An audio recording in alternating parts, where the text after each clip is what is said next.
Hello guys, तो आप लोगों के कहने पर ही मैंने इस मांगा को एक्सप्लेन करने जा रहा हूँ। तो आप लोग सपोर्ट जरूर करिए और मुझे 500 लाइक जरूर चाहिए। तो स्टोरी के स्टार्ट में बताया जाता है कि हेवन ने सभी प्राणियों को नष्ट कर दिया, लेकिन उस दौरान दूसरे ग्रेट चक्र के हेवन और ह्यूमन और अर्थ 3 वर्ल्ड में विभाजित हो गए, लेकिन पहले जैसे नहीं रहे। ऊपर वेस्ट पर गॉड्स का कंट्रोल है और ईस्ट को इमोर्टल मैनेज करते हैं, लेकिन अर्थ रियलम जल्द ही बंजर भूमि में बदल गया और हड्डियों का ढेर पर्वत जितना ऊंचा था और पाप से भरे आत्माएं घोस्ट में बदल गईं। लेकिन human realm powerful heaven realm और ह्यूमन रियलम के बीच कहीं है जहां कमज़ोर लोग रिकार्नेशन के चक्र में आते हैं, लेकिन पहले ग्रेट हेवन रियलम के पावर हाउस पूरी तरह से ख़त्म नहीं हुए थे। उनमें से कुछ ने ह्यूमन के रूप में रिकार्नेशन लिया और आज तक छिपे, वहीं कुछ लोग मर गए थे, उनमें से कुछ लोग जीवित हो गए और आज तक छिपे हुए हैं। और उन सभी का एक ही पर्पस है, डेस्टिनी को राह पर चलना। और हेवनली दाव को चैलेंज देने के लिए हेवनली दाव जाग गया और बहुत क्रोधित हुआ और माइटी थंडर को नीचे गिरा दिया, जिस वजह से दूसरी बार दुनिया नष्ट हो गई और अब वर्ल्ड तीसरी ग्रेट चक्र में प्रवेश कर रहा है और 10,000 साल पहले ही बीत चुके हैं। फिर एमसी कहता है, ठीक है, पहले बकवास करना बंद करो। और तुम्हारा मतलब पिछला हेवनली दाव वर्ल्ड को छोड़कर भाग गया और मैं नया हेवनली दाव हूँ। फिर सिस्टम बॉल कहती है, हाँ तुमने सही कहा। फिर एमसी वहां से कूदकर कहीं जाने लगता है। फिर एमसी सिस्टम बॉल से कहता है, मैं पहली बार ही क्रॉस हुआ हूँ और आपने मुझे एक हाई स्टेटस दे दिया है। आप सच में मेरे बारे में बहुत अच्छा सोचते हैं। ये सुनकर सिस्टम बॉल कहती है, आप हुआ हेवनली दाव हैं जिसे सिस्टम ने चुना है और जिसके पास इस वर्ल्ड में अनलिमिटेड पावर है। तभी एक ग्रुप को देखते हैं जो कहीं जा रहा होता है। तभी ग्रुप के एक मेंबर को आगे कुछ दिखता है जो कि और कोई नहीं बल्कि एमसी होता है। वहीं एमसी सिस्टम से बात कर रहा होता है कि मैं सचमुच बहुत उत्सुक हूँ कि पिछले हेवनली दाव को चीज़ें सुलझाने के लिए ताकत का उपयोग क्यों करना पड़ता था। ये सुनकर सिस्टम बॉल बताता है, क्या आपको नहीं लगता कि चीज़ें सुलझाने के लिए ताकत सबसे अच्छा तरीका है। वहीं ग्रुप का एक मेंबर ये देखकर सोच रहा होता है कि यह आदमी किससे बात कर रहा है, क्या यह पागल है। वहीं एमसी सिस्टम बॉल को समझाता है कि ताकत प्रॉब्लम का समाधान नहीं कर सकती, ताकत केवल दुश्मनों का समाधान कर सकती है।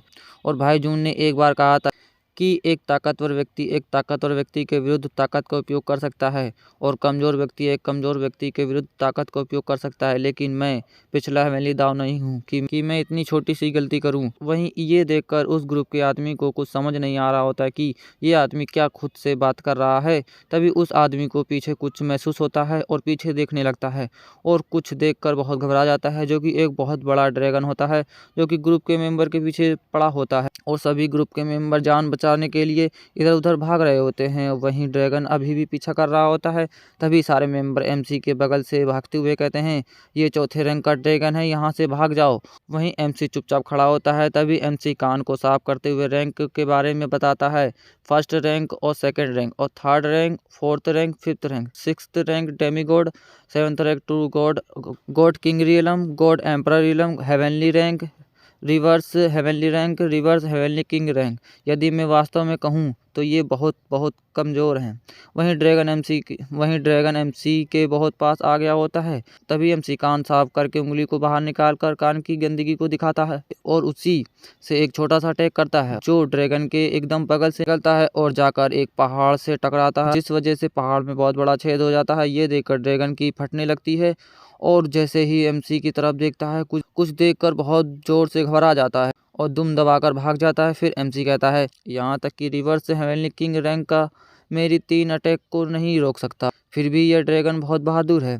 फिर सिस्टम बॉल कहता है, आपने नहीं कहा था कि ताकतवर व्यक्ति के खिलाफ ही ताकत का उपयोग करता है। यह सुनकर एमसी कहता है, अरे पागल, मैंने तो बस उसे थोड़ा सा डरा दिया था, मैंने कोई हरकत नहीं की है। फिर से सिस्टम बॉल कहती है, तो क्या आप अपने दुश्मनों के खिलाफ ताकत का उपयोग नहीं करेंगे।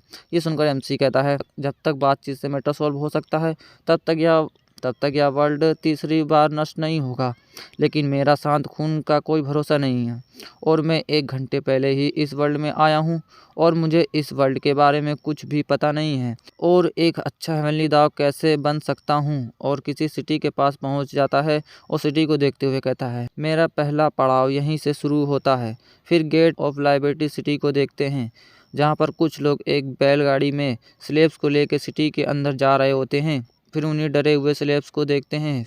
फिर उन्हीं स्लेब्स के ले जाने वाले 2 बंदों को देखते हैं, जिसमें से एक कहता है, इस बार का शिकार सचमुच बहुत अच्छा है, मैं इससे ज़रूर बहुत मुनाफा कमा सकता हूँ। फिर दूसरा वाला स्लेब्स को देखते हुए कहता है, यहाँ की फेरी सिटी के नोबल्स के द्वारा पसंद की जाती। तभी उन्हीं स्लेब्स के एक आदमी की नज़र एमसी पर पड़ती है। हे लिटिल ब्रदर, क्या आप हमारे स्लेब्स में इंटरेस्टेड हैं? पर एमसी चुपचाप रहता है। ये देखकर वो आदमी बैलगाड़ी से कूदकर एमसी के आगे आकर कहता है, केवल 10 गोल्ड कॉइन्स से यहाँ मौजूद कोई भी गुलाम ले सकते हैं और घर ले जा सकते हैं, और यहाँ तक कि इनमें से गाँव की निर्दोष महिलाएं भी शामिल हैं, और तो और इनमें से एक छोटी लड़की भी है जिसका आप पालन पोषण भी कर सकते हैं। ये सुनकर एमसी उन्हीं गुलामों को देखने लगता है और अपनी आंखों में किसी तरह की पावर यूज़ करके उन सभी को स्कैन करने लगता है, और स्कैन करने के बाद कहता है, उन सभी के दिल मरे हुए हैं जैसे दिखते हैं। वहीं स्लेब्स मालिक बताता है, यदि ये आपको पसंद नहीं है तो मेरे पास इससे भी एक्सट्रीमली रेयर प्रोडक्ट है, चलिए इस तरफ है। वहीं और वहां जाकर एक पिंजरे से कपड़े को हटाता है। वहीं एमसी बड़े ध्यान से देख रहा होता है, तभी उसके कान और पैर को देखते हैं, फिर उसके पूरे चेहरे को देखते हैं जो कि एक 11 रेस होती है। तभी उसका मालिक बताता है कि यह एक 11 रेस है जो केवल वेस्टर्न कॉन्टिनेंट पर पाई जाती है, और आप इसे 1000 गोल्ड कॉइन से प्राप्त कर सकते हैं, और ये इस कीमत के लायक है। ये सुनकर एमसी कोई जवाब नहीं देता है और जाने लगता है। वहीं स्लेब्स का मालिक ये देखकर बहुत हैरान होता है और कहता है, तो यह एक बकवास नोवेल है। वहीं 11 भी हैरान होती है। फिर एमसी कहीं जाते हुए कहता है, यहाँ के लोगों का समाज कितना बदतर है। तभी सिस्टम बोल कहती है, आप गुलामों को क्यों रिहा नहीं कर देते हैं? क्या ये आपके नेचर में नहीं है? ये सुनकर एमसी बोल को बताता है, उन्हें रिहा करने से समस्या कभी हल नहीं होगी, क्योंकि ये उन लोगों का एक धंधा है और हमें इसे जड़ से ख़त्म करना होगा।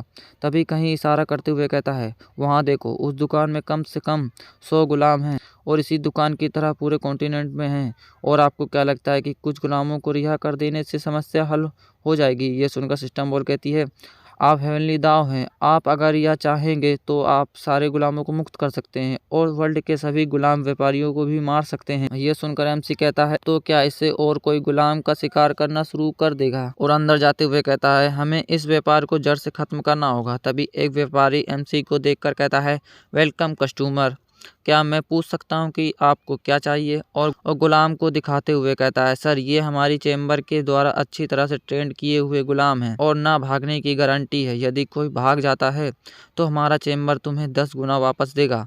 ये सुनकर एमसी कहता है, अगर मैं जाने दूं तो क्या वो फिर भी भागेगा? ये सुनकर व्यापारी कहता है, सर, आप मजाक तो नहीं कर रहे हैं?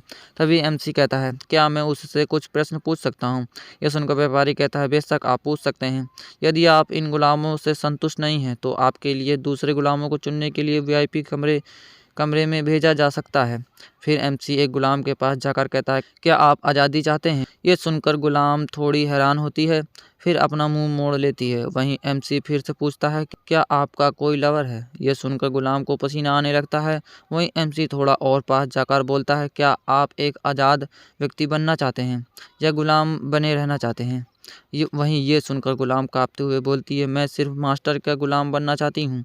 ये सुनकर एमसी व्यापारी से कहता है, मुझे वीआईपी कमरे में ले चलो। फिर व्यापारी कहता है, ठीक है, मैं आपके लिए व्यवस्था कर दूंगा। फिर वीआईपी कमरे में एमसी को बैठा देखते हैं। वहीं एक व्यापारी कहता है, प्लीज़ इंजॉय, और जाते हुए कहता है, सर प्लीज़ आप 1 मिनट रुकें और मैं जाऊंगा और किसी को आपके लिए वीआईपी आइटम लाने के लिए इन्फॉर्म करूंगा। फिर एमसी कहता है, ठीक है, आपके बिजनेस के लिए शुभकामनाएं।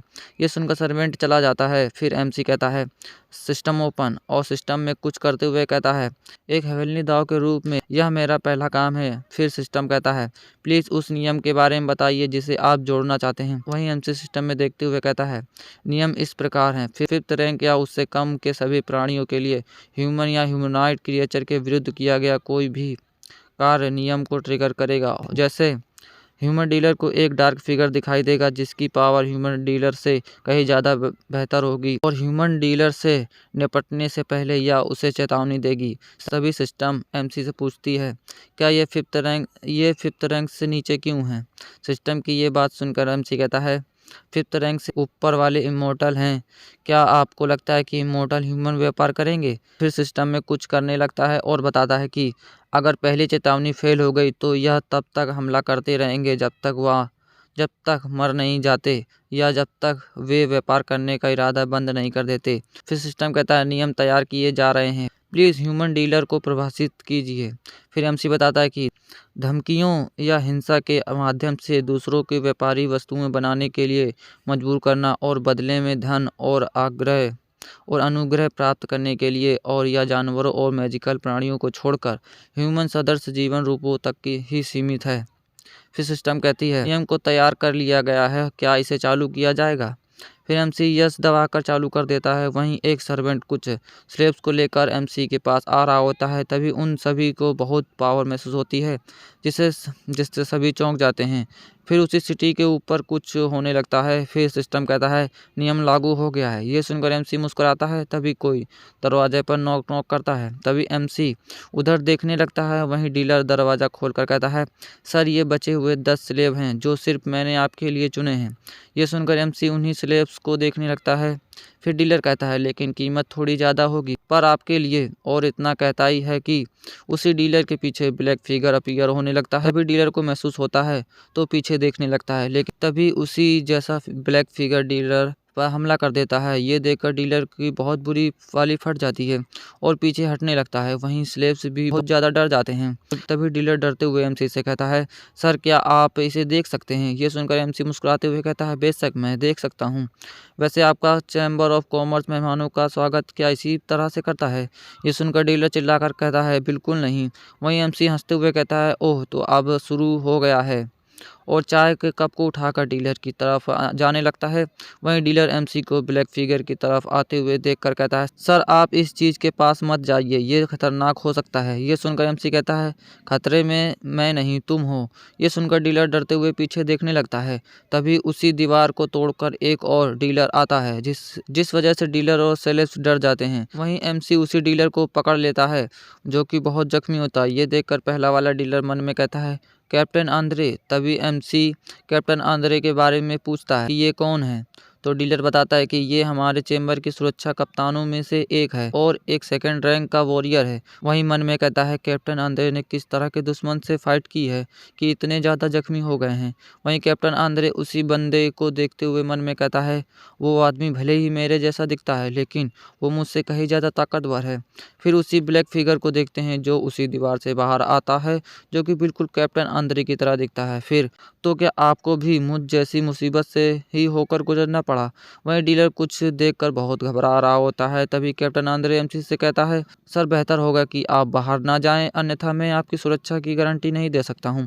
ये सुनकर एमसी मुस्कुराते हुए कहता है तुम मेरी चिंता मत करो, जो मुझे मार सके वो अभी इस वर्ल्ड में मौजूद नहीं है। ये सुनकर कैप्टन आंद्रे अपने ऑरा को निकालते हुए कहता है फिर मैं आपको तुम्हारे हाल में छोड़ दूंगा। वहीं ब्लैक आंद्रे भी फाइट के लिए तैयार हो रहा होता है और दोनों अपनी शॉट से अटैक कर देते हैं और दोनों की शॉट टकराती है। वहीं कैप्टन आंद्रे जोर से चीखता है और कई सारे शॉट स्लेश कर देता है, जिससे विपरीत में ब्लैक आंद्रे भी सभी अटैक को रोक देता है और कई स्लेश जाकर स्लेब्स के बगल में लगते हैं। ये देखकर एमसी कप को रखते हुए कुछ करता है। वहीं आंद्रे को देखते हैं जिसकी स्वॉर्ड में कई क्रैक पड़ गए होते हैं और अटैक कर रहा होता है। तभी ब्लैक आंद्रे अपनी स्वॉर्ड से एक जोरदार हमला आंद्रे की स्वॉर्ड पर करता है, जिस वजह से आंद्रे की स्वॉर्ड 2 टुकड़ों में हो जाती है और उड़ते हुए जाकर एमसी की ओर जा रहा होता है। फिर एमसी आंद्रे को पकड़ लेता है। वहीं आंद्रे बहुत जख्मी हो गया होता है। तभी ब्लैक आंद्रे असली आंद्रे के सामने आकर खड़ा हो जाता है। ये देखकर आंद्रे की बहुत बुरी वाली फट जाती है और जोर से बोलता है और पास मत आओ, और आंख को बंद कर लेता है। फिर कुछ देर बाद आंख खोलता है और आंद्रे ब्लैक फिगर को वापस जाता देख हैरान होता है। वहीं ब्लैक आंद्रे स्लेब्स की तरफ जा रहा होता है, जिस वजह से सभी स्लेब्स बहुत डर रही होती हैं। तभी ब्लैक आंद्रे शॉट से हमला कर देता है। ये देखकर स्लेब्स बहुत घबरा जाती हैं। तभी उसी हमले को देखते हैं जो कि जाकर स्लेब्स की हथकड़ी को तोड़ देता है और बारी बारी से सभी की हथकड़ियाँ तोड़ देता है। ये देखकर स्लेब्स बहुत हैरान होती हैं। वहीं कैप्टन आंद्रे भी ये देखकर कहता है ये क्या चल रहा है। तभी एमसी हंसते हुए जोर से कहता है तो ये ऐसा ही है, मैं समझ गया। ये देखकर दोनों बहुत हैरान होते हैं। तभी एमसी आंद्रे को बताता है कि ये काली परछाई शायद आपको मारना नहीं चाहती है, वो तो बस स्लेब्स को आज़ाद कराना चाहते हैं। ये सुनकर आंद्रे कहता है तो अच्छा ये ऐसी है।